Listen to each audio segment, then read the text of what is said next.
Feel for philosophy. Feel the thought, think the feeling. নমস্কার, স্বাগত জানাই আপনাদের সবাইকে ফিল ফর ফিলসফির সাপ্তাহিক রবিবারের বিশেষ অনুষ্ঠানে রবিবারে রবীন্দ্রনাথ গানে ও দর্শনে। আজ দ্বিতীয় পর্ব। এই অনুষ্ঠানে আমরা রবীন্দ্রনাথ ঠাকুরকে শুনব শুধু গান হিসেবে নয়, প্রাণের কথা হিসেবে। ভাবব একজন দার্শনিক সত্তা হিসেবে এবং অনুভব করব নিজের জীবনের কোষ্ঠী পাথরে যাচাই করে আরও গভীরে।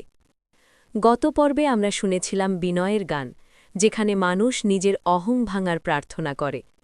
আজ আমরা এমন এক গানের সামনে দাঁড়িয়ে, যেখানে কবি ঈশ্বরের কাছে কিছু পাওয়ার জন্য নয়, বরং না পাওয়ার জন্য কৃতজ্ঞতা জানাচ্ছেন। আজকের এই পর্বে আমরা থাকব গীতাঞ্জলির দ্বিতীয় গানের সঙ্গে, আমি বহু বাসনায় প্রাণপণে চাই।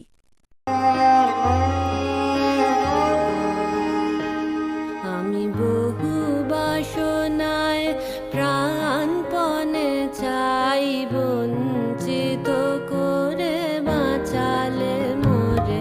আমি বহু বাসনায় প্রাণপণে চাই, বঞ্চিত করে বাঁচালে মোরে। এ কৃপা কঠোর সঞ্চিত মোর জীবন ভরে। বহু বাসনায় প্রাণপণে চাই, বঞ্চিত করে বাঁচালে মোরে। না চাহিতে মোরে যা করেছ দান, আকাশ আলোক তনু মন প্রাণ। না চাহিতে মোরে যা করেছ দান, আকাশ আলোক তনু মন প্রাণ। দিনে দিনে তুমি নিতেছ আমায়, সে মহাদানেরই যোগ্য করে। অতি ইচ্ছার সংকট হতে বাঁচায় মোরে। এই গান আমাদের প্রশ্ন করে, সব চাওয়া কি সত্যিই আমাদের কল্যাণ আনে? বঞ্চনা কি কেবল কষ্ট দেয়, নাকি তা ঈশ্বরের এক পরম দয়া? এখন আমি গানটির প্রথম স্তবকটি পাঠ করছি, আপনারা মননপূর্বক শ্রবণ করুন। আমি বহু বাসনায় প্রাণপণে চাই, বঞ্চিত করে বাঁচালে মোরে। এ কৃপা কঠোর সঞ্চিত মোর জীবন ভরে।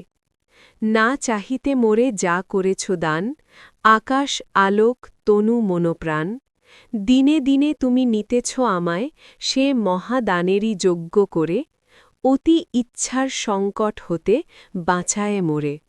না চাহিতে মোরে যা করেছ দান, আকাশ আলোক তনু মন প্রাণ। দিনে দিনে তুমি নিতেছ আমায়, সে মহাদানেরই যোগ্য করে। অতি ইচ্ছার সংকট হতে বাঁচায় মোরে। বহু বাসনায় প্রাণপণে চাই, বঞ্চিত করে বাঁচালে মোরে। এই পংক্তিগুলি কোনো আরতি নয়, এগুলি কবির এক গভীর আত্মোপলব্ধির ভাষা। আমরা যদি নিবিড়ভাবে পর্যবেক্ষণ করি, তাহলে দেখব আমি বহু বাসনায় প্রাণপণে চাই। এই পংক্তিটি অত্যন্ত মূল্যবান, চরম বাস্তব ও নগ্ন সত্য। আমরা মানুষ হিসেবে নানান বৈধ অবৈধ বাসনায় পরিপূর্ণ, কামনায় জর্জরিত। আমরা তা স্বীকার করতে ভয় পেলেও কবি এখানে ওই সত্যকেই উদাত্ত কণ্ঠে স্বীকার করেছেন। তিনি নিজেকে আমাদের মতো কপট সাধু বানাননি। কিন্তু পরের পংক্তিতেই আসেন নাটকীয় মোড়, বঞ্চিত করে বাঁচালে মোরে। অর্থাৎ যা চাইছিলাম তা না দিয়েই তুমি আমাকে সত্যিকার অর্থে রক্ষা করেছ। এখানে বঞ্চনা মানে অভাব নয়, কষ্ট নয়, বরং অপ্রয়োজনীয় আকাঙ্ক্ষা থেকে মুক্তি। উপনিষদ, বৌদ্ধ দর্শন, জৈন দর্শন সর্বত্রই বলা হয়েছে বাসনাই হল দুঃখের মূল। রবীন্দ্রনাথ সেই সত্য দর্শনকেই সঙ্গীতের সহজিয়া সুললিত ভাষায় আমাদের শুনিয়েছেন। বহু বাসনায় প্রাণপণে চাই, বঞ্চিত করে বাঁচালে মোরে। এখন এই গানের দ্বিতীয় স্তবকটি পাঠ করছি, আপনারা মননপূর্বক শ্রবণ করুন। আমি কখনো বা ভুলি, কখনো বা চলি তোমার পথের লক্ষ্য ধরে, তুমি নিষ্ঠুর সম্মুখ হতে যাও যে সরে। এ যে তব দয়া, জানি জানি হায়, নিতে চাও বলে ফিরাও আমায়।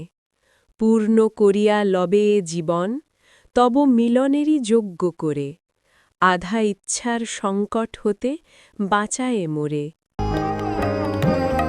আমি কখনো বা ভুলি, কখনো বা চলি তোমার পথের লক্ষ্য ধরে, তুমি নিষ্ঠুর সম্মুখ হতে যাও যে সরে। এ যে তব দয়া, জানি জানি হায়, নিতে চাও বলে ফিরাও আমায়। এ যে তব দয়া, জানি জানি হায়, নিতে চাও বলে ফিরাও আমায়। পূর্ণ করিয়া লবে জীবন, তব মিলনেরই যোগ্য করে, আধা ইচ্ছার সংকট হতে বাঁচায় মোরে। গানের এই দ্বিতীয় স্তবকে কবি বলেন, আমি কখনো বা ভুলি, কখনো বা চলি তোমার পথের লক্ষ্য ধরে, তুমি নিষ্ঠুর সম্মুখ হতে যাও যে সরে। মানুষ ভুল করে, একবার নয় বারবার ভুল করে। মানুষ বারবার পথ হারায়, বিপথগামী হয়। ঈশ্বর মুখ ফিরিয়ে নেন, কিন্তু এটি তার পরিত্যাগ নয়। কবি নিজেই বলেন, নিতে চাও বলে ফিরাও আমায়। তুমি আমাকে নিতে চাও বলেই আমাকে বারবার ফিরিয়ে আনছ। এখানে ঈশ্বর আমাদেরকে তাঁর মধ্যেই অন্তর্লীন করে মুক্তি দিতে চান বলেই এমন করেন। তিনি এক নিষ্ঠুর প্রেমিক, যিনি আমাদেরকে হারাতে রাজি নন। বহু বাসনায় প্রাণপণে চাই, বঞ্চিত করে বাঁচালে মোরে। আপনারা খেয়াল করলে দেখবেন, এই গানের দুটি স্তবকে রবীন্দ্রনাথ দুটি অসাধারণ শব্দবন্ধ ব্যবহার করেছেন। প্রথম স্তবকে অতি ইচ্ছার সংকট এবং দ্বিতীয় স্তবকে আধা ইচ্ছার সংকট। এই দুটি সংকট আসলে আধুনিক মানুষের মানসিক অশান্তির মানচিত্র। অতি ইচ্ছার সংকট কি? অতি ইচ্ছা মানে শুধু বেশি চাওয়া নয়, বরং নিজের প্রয়োজন ছাড়িয়ে নিজেকে আরও বড় প্রমাণ করার তাগিদ। যেমন, আমাদের একটি বাড়ি আছে, তবু আরেকটি চাই। একটি সাফল্য এসেছে, তবু আরও বড় স্বীকৃতি চাই। একটু সম্মান পেয়েছি, তবু আরও প্রশংসা না পেলে অশান্তি। এখানে ইচ্ছা শেষ হয় না, বরং ইচ্ছাই আমাদের নিয়ন্ত্রক হয়ে দাঁড়ায়। রবীন্দ্রনাথ বলছেন, এই অতি ইচ্ছা মানুষকে পূর্ণ করে না, বরং তাকে ভেতর থেকে ভেঙে ফেলে। এই কারণেই ঈশ্বর হয়তো আমাদের কিছু কিছু চাওয়া পূরণ করেন না, আমাদের কষ্ট দেবার জন্য নয়, বরং আমাদের ইচ্ছার অতিরিক্ত ভার থেকে বাঁচানোর জন্য। আধা ইচ্ছার সংকট কি? আধা ইচ্ছা আরও সূক্ষ্ম, আরও বিপজ্জনক। এখানে মানুষ বলে, আমি আসক্ত নই, কিন্তু পুরো ছাড়তেও পারছে না। আমি শান্তি চাই, কিন্তু আরাম ছাড়তে রাজি নই।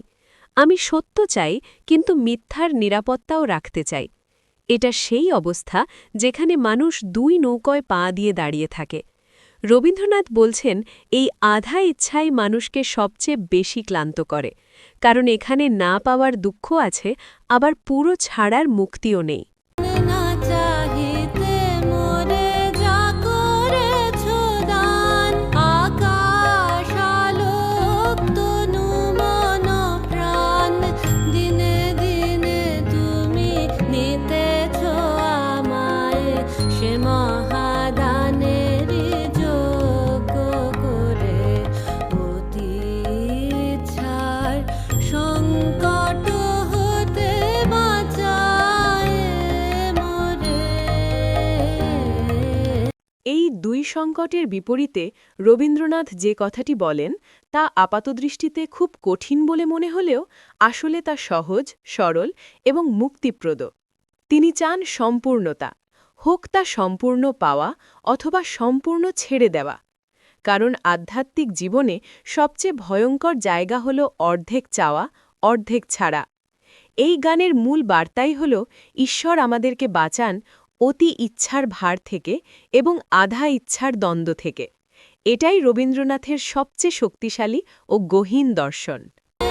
এ যে তব দয়া জানি জানি হায়, নিতে চাও বলে ফিরাও আমায়, পূর্ণ করিয়া লবে জীবন তব মিলনের যোগ্য করে। আধা ইচ্ছার সংকট হতে বাঁচায় মোরে। আজকের পৃথিবী চাওয়ার পৃথিবী। আমরা প্রায় সকলেই সর্বদাই কিছু না কিছু চাইছি, আর সেই চাওয়াই আমাদের ক্লান্ত করছে। এই গান আমাদের শেখায় সব কিছু পাওয়াই সাফল্য নয়, কিছু কিছু না পাওয়ার অভিজ্ঞতাও আমাদের আত্মার মুক্তি দিতে পারে। বঞ্চনা এখানে অভিশাপ নয়, এটি ঈশ্বরের এক পরম আশীর্বাদ।